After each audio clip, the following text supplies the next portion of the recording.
안녕하세요. 세금연구소 문세무사입니다. 다주택자들에 대한 세제가 강화되면서 점차 세부담이 높아지고 있는 형국입니다.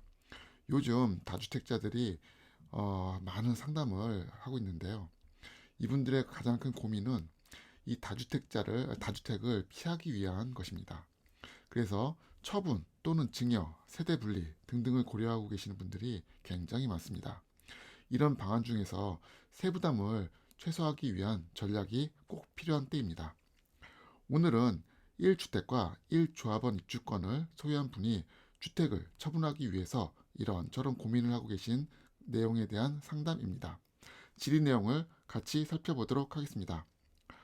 지리자께서는요, 2019년 11월 6일쯤에 아파트 A를 취득하시고 계속 거주 중에 계십니다. 그러던 중에 2009년 11월 25일 날 입주권 하나를 구매하셨다고 합니다. 이게 승계 입주권이시겠죠. 그 후에 아파트 A 지역하고요. A에 있는 이 지역하고 그 다음에 입주권 있는 이 지역이 2020년 6월 달에 투기 과열지구로 지정이 되었습니다. 조합원 입주권은 2022년 12월 중순이어야 비로소 사용 승인을 받아서 아파트 B로 변모될 예정이라고 합니다. 자, 이런 상황에서 지리자께서 이 아파트 A를 양도하려고 하는데 최소한의 세부담을 안고 팔고 싶어 합니다.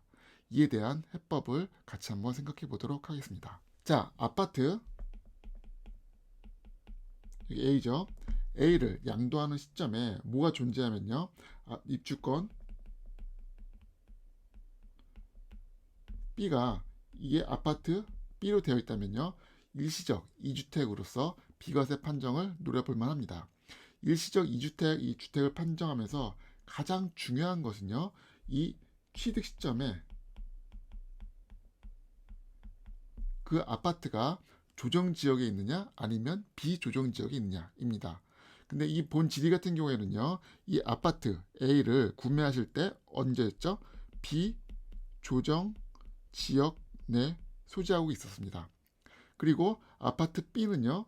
사용 승인을 기준으로 판단하기 때문에 얘는 조정 지역 내 소지하고 있죠. 즉, 본 질의 같은 경우에는요.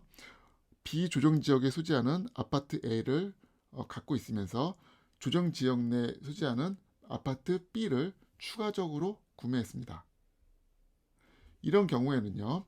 신규 주택의 구매일로부터 3년 이내에 종전주택 아파트 A를 양도하면 비과세 판정을 시도해 보실 수 있습니다.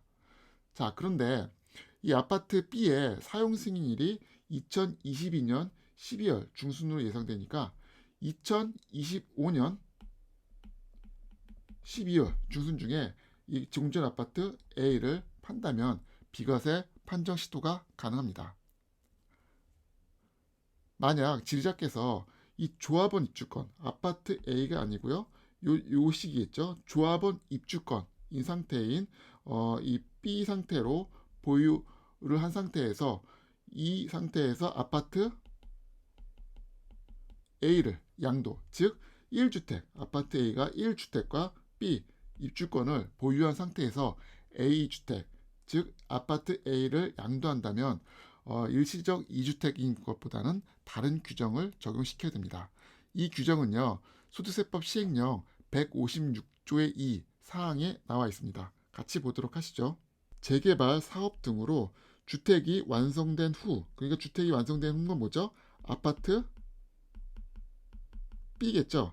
이 아파트 B가 완성된 후에 2년 이내에 그 아파트 B로 세대 전원이 이사하여서 1년간 계속 거주를 해야 됩니다.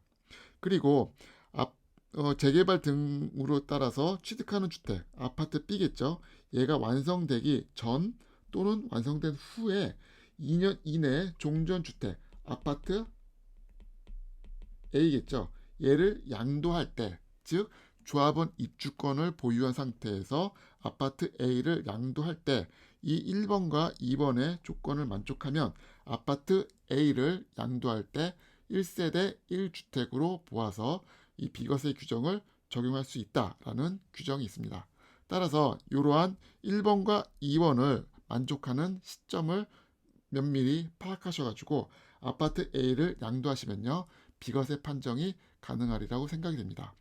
그리고 여기서 가장 중요한 게 뭐냐면요, 아파트 A를 비과세 판정이 가능하더라도 양도가 기준으로 이 9억 원이 넘는 초과분에 대해서는요, 고가주택 양도에 따라서 납부세액이 존재할 수 있습니다. 따라서 이 점 유의하시면 되겠습니다. 오늘 상담을 마치도록 하겠습니다. 감사합니다.